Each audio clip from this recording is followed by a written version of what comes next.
Halo pemirsa Indonesia, petang kembali menjumpai Anda dengan beragam informasi terkini tanah air. Saya Aprilia Putri, inilah Indonesia Petang hari ini selengkapnya. Pemirsa, satu keluarga yang berada di dalam rumah tertabrak truk bermuatan pasir di Cianjur, Jawa Barat. 3 orang tewas, 2 diantaranya anak usia 8 dan 6 tahun. Upaya eksekusi lahan di Jalan DI Panjaitan Jatinegara, Jakarta Timur mendapat perlawanan warga. Warga menghadang proses eksekusi dengan membakar ban di tengah jalan dan memasang spanduk bertuliskan kalimat penolakan.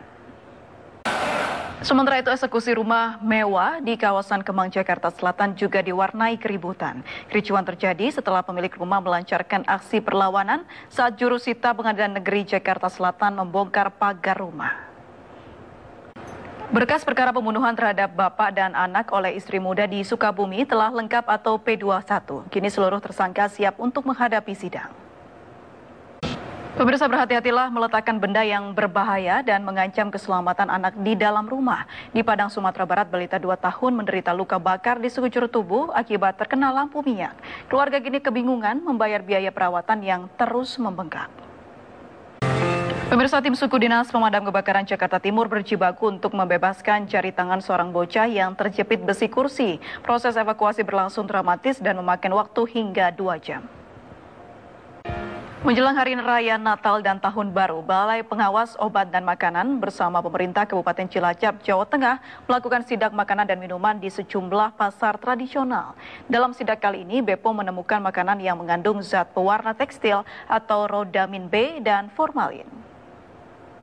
Banjir hingga setinggi 180 cm. Sejumlah wilayah di Jakarta kemarin terendam banjir. Seperti di Kuningan, Jakarta Selatan, banjir juga melanda kawasan perkantoran di SCBD Jakarta, serta kemacetan di Jakarta Pusat. Seorang pria yang menderita epilepsi ditemukan tewas di dalam gorong-gorong saat hujan deras terjadi di kawasan Matraman, Jakarta Timur kemarin.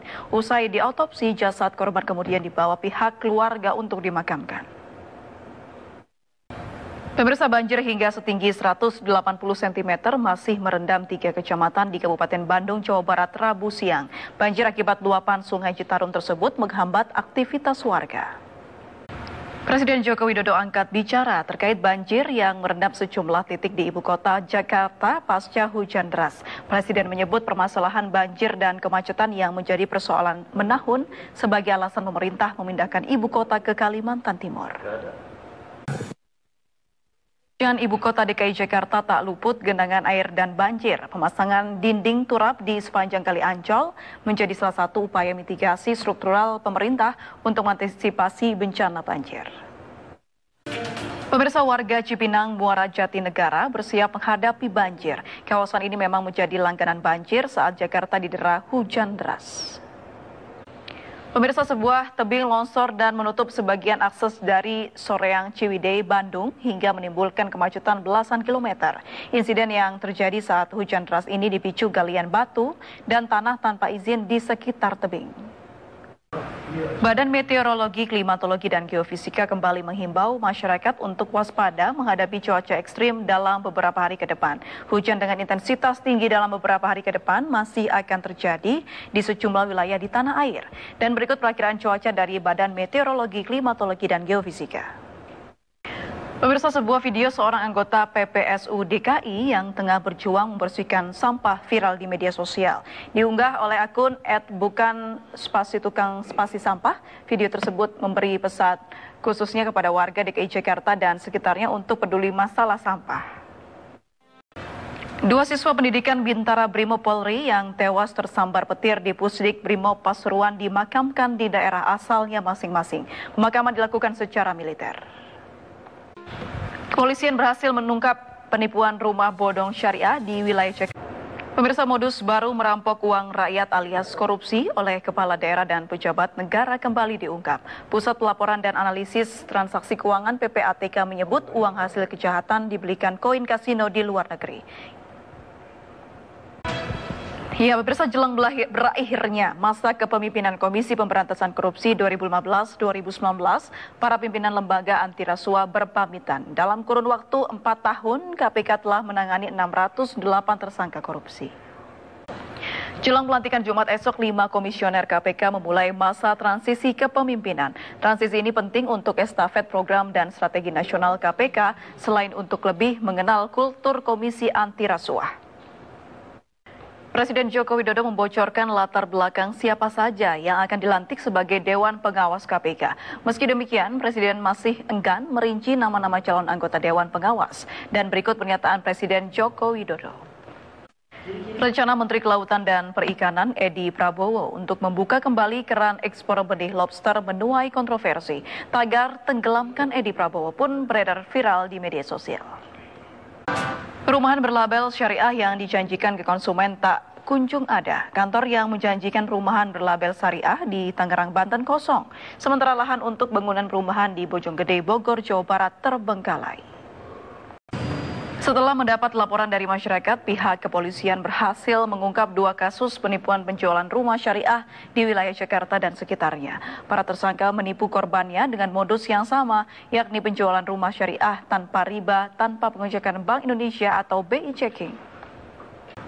Jaksa Agung tetapkan 4 tersangka dalam kasus penyeludupan mobil. Presiden Joko Widodo mengakui ada bagi-bagi proyek dalam pembangunan ibu kota baru di Kalimantan Timur. Keterlibatan swasta dalam pembangunan proyek ibu kota baru ini diakui Jokowi untuk meringankan beban APBN. Sebelumnya saat meninjau lokasi ibu kota baru di Kecamatan Sepaku, Penajam Pasar Utara, Kalimantan Timur, Presiden Jokowi mengatakan Istana Kepresidenan akan berada di puncak bukit di wilayah Sepaku. Nantinya di sekitar istana akan berdiri berbagai kementerian. Presiden Jokowi meresmikan ruas tol Balikpapan Samarinda seksi Samboja Samarinda di gerbang tol Samboja Balikpapan. Jalan tol tersebut merupakan akses menuju ibu kota negara yang baru. Pemirsa, tol layang Jakarta Cikampek sudah difungsikan untuk umum secara gratis hingga akhir tahun nanti. Namun masih banyak publik yang mempertanyakan kelayakannya. Untuk itu rekan Revika Sibarani bersama juru kamera Azwar Yusuf akan mencoba menelusuri untuk Anda. Direktorat Jenderal Bea Cukai Kementerian Keuangan mencatat terjadi lonjakan jumlah penyelundupan kendaraan mewah khususnya roda 4 pada tahun ini. Penyelundupan mobil mewah mulai terdeteksi Bea Cukai pada tahun lalu. Total penindakan berjumlah 62 kasus hingga 2019. Kementerian Perhubungan memastikan untuk mengantisipasi penyelundupan kendaraan mewah, pihaknya akan menambah personil untuk membantu tim Bea dan Cukai di seluruh pelabuhan di Indonesia. Selain itu, Kemenhub juga akan membantu kepolisian dalam hal pengawasan. Kejaksaan Agung telah menetapkan 4 tersangka penyelundupan mobil mewah melalui Pelabuhan Tanjung Priok sepanjang 2016 hingga 2019. Pada periode tersebut ada 7 kasus yang melibatkan beberapa perusahaan yaitu PT SLK, PT TJI, PT NIL, PT MPMP, PT IRS, PT TNA, dan PT TSP. Kendaraan mewah selain menjadi koleksi juga menjadi prestis bagi pemiliknya karena diproduksi terbatas, perburuan kendaraan mewah semakin ketat. Dan berikut sejumlah mobil dengan harga termahal di dunia.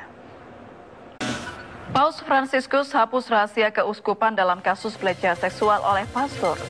Pemirsa, DPR Amerika pekan ini bersiap untuk melakukan pemungutan suara mengenai 2 pasal pemakzulan Presiden Donald Trump. Senator Partai Demokrat Bernie Sanders membantah dukungan kubu Demokrat melemah untuk proses pemakzulan ini. Kita beralih ke Vatikan. Pemirsa, Paus Fransiskus menghapuskan hal rahasia kepausan yang digunakan Gereja Katolik dalam menangani kasus pelecehan seksual. Pemimpin agama Katolik ini juga memutuskan bahwa gereja harus transparan dalam menangani kasus pelecehan seksual yang melibatkan tokoh agama. Pemirsa, serangan udara di Idlib, Suriah menewaskan 11 warga sipil, 6 diantaranya berasal dari 1 keluarga. Sementara itu di Irak, ratusan pendemo pada hari Selasa memblokir jalan-jalan menuju ladang minyak Rumaila, sumber energi paling penting di selatan Irak. Kita beralih ke Prancis, pemirsa, untuk kedua kalinya dalam bulan ini. Menara Eiffel terpaksa ditutup lantaran sebagian besar pekerjanya ikut dalam aksi mogok, memprotes rencana Presiden Macron untuk mereformasi sistem pensiun. Ya, dari negeri Paman Sam, pemirsa, sebuah van menabrak toko serba ada di Seattle, Amerika Serikat pada hari Selasa. 11 orang luka-luka termasuk bocah berusia 2 tahun. Polisi curiga pengendara van mengkonsumsi narkoba. Masih dari Amerika Serikat, pemirsa 3 orang dipastikan meninggal dunia dan belasan lainnya terluka akibat badai di negara bagian Alabama hari Senin. Informasi menarik lainnya akan hadir sesaat lagi, tetaplah bersama kami. Ya, Natal tinggal sepekan lagi. Berkat datangnya Natal mulai dirasakan oleh para perajin fiber di Kabupaten Jombang, Jawa Timur. Sebab menjelang hari raya Natal seperti sekarang mereka kebanjiran pesanan. Ya, petang hari ini jangan lupa saksikan program Indonesia Bicara pukul 8 malam nanti yang akan membahas tema waspada cuaca ekstrim. Dan live streaming MNC News dapat Anda saksikan melalui www.mitu.id. Mewakili tim redaksi yang bertugas, saya Aprilia Putri mohon undur diri. MNC News channel nomor 1, terima kasih dan sampai jumpa.